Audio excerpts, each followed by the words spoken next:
in my book, The First 100 Million, and just as an aside, I did not come up with the title, Your First 100 Million. A guy named Goldsmith did, who is a guru of some note of the 70s and 80s and 90s. And he ascertained that the first 100 million is the hardest. He hadn't made 100 million, but he figured that out after interviewing a lot of people. And having thought about it then, it's true. The first 100 million is the hardest. And I won't say that it's easy after that, but it's easier because you have the fanfare that you can ride. You ride that horse until its legs fall off. It's still something of note. The kids ask me quite often about my relationship with the Onassis group. I did not know Aristotle Onassis. He had died before I got to the Onassis group. But I did have the privilege of being mentored for a number of years by Konstantin Gratsos, the CEO of Onassis group. He was a bon vivant Renaissance man, raconteur. I mean, he was just a true gentleman, ruthless as hell. But I mean, to look at him, I never saw his coat unbuttoned. I never saw him without a tie, unless it was at his home where he would be wearing a cravat and a silk smoking jacket. And I was privileged because one of the benefits, of the many benefits of having somebody like that be your mentor, and is the association with a lot of extremely successful, classy, and the classy is an overused word, individuals. And that's how I got involved with the Vatican Bank. That's how I got involved, actually, with the CIA.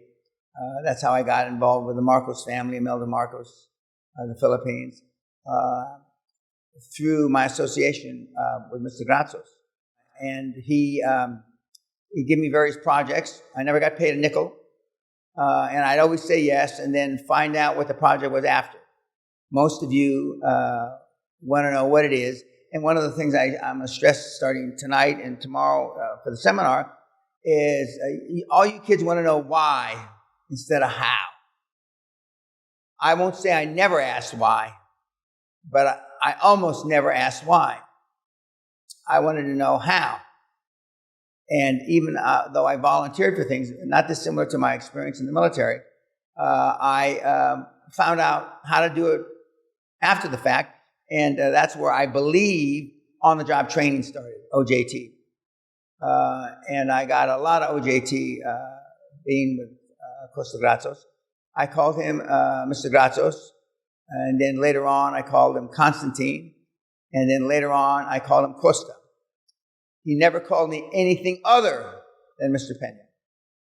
I don't believe he may have called Mr. Onassis Airy, but I've never heard him with these ears, him refer to anybody as other than Mr. So-and-so, Miss So-and-so, Mrs. So-and-so, whatever, or Dr. So-and-so, etc.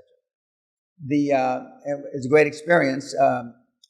Although it's not a slide, but in the same vein, the first chairman of Great Western was Robert Anderson, and he was the former Secretary of Treasurer under Eisenhower and under also Secretary of Defense, I believe. And he was my first chairman, and that's why I only had 82% of the company, because he had 18% of the company.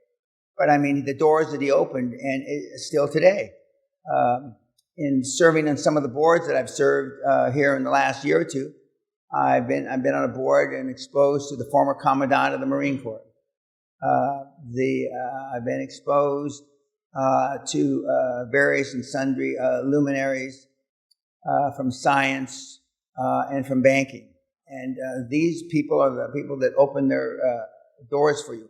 And don't misunderstand, they're not going to lift their skirt up the first time they say yes. They want to see you perform bit by bit. And as you perform bit by bit, they will become more comfortable, and you'll be able to utilize their contacts, or as they used to say, their Rolodex.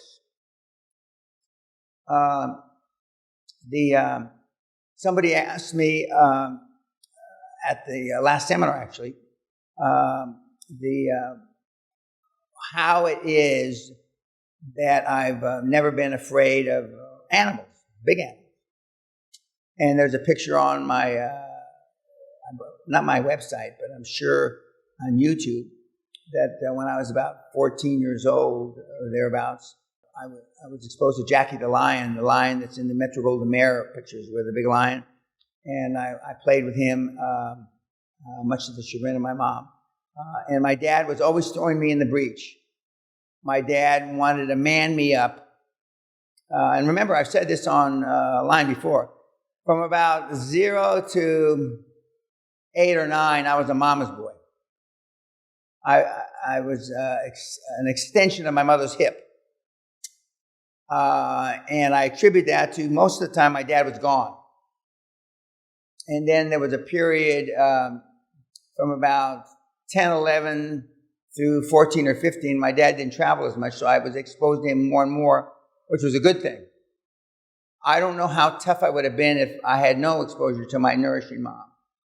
I was able to play with Jackie the lion, amongst other things, and that's part of the reason that I could never shoot a big lion, in retrospect, when I was hunting, although I got very close to some big males. But just as I couldn't pull the trigger on that big bull, buffalo, I couldn't pull. I have no pictures of the lion, though. If I had known that pictures were going to be so goddamn popular, I mean, shit, I would have had a camera crew with me.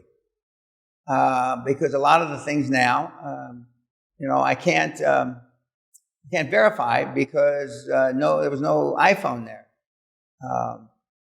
Along those lines, I mean, I don't think anybody's ever questioned a buffalo ran over me.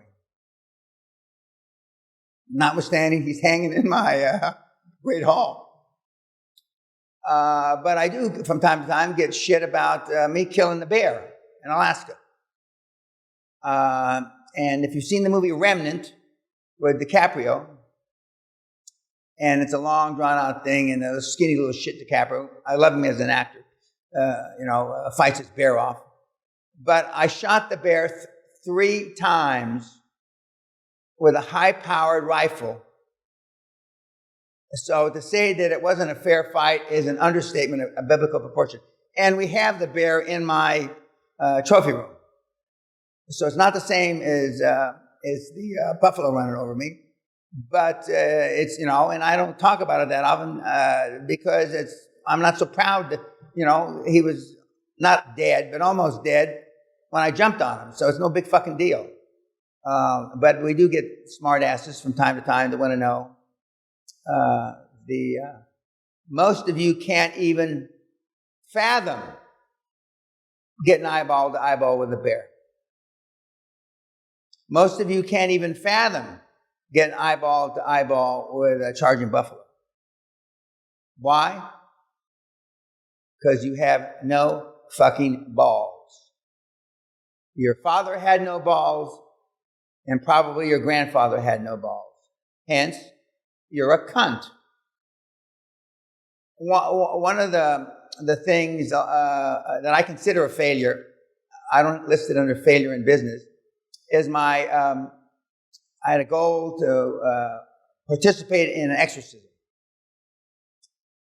Did a lot of planning. I could spend an hour on this tape telling you all the stuff that we did getting ready for the exorcism. Found the most senior exorcism or exorcist, I'm not sure the right way, priest in the Catholic Church, Father Mateo, in the Philippines, that had done, thousands of exorcisms. And there's a picture of me on the web, I think, internet. Now, you don't believe it, but supposedly, I'm standing next to him. He used to be 6 feet tall.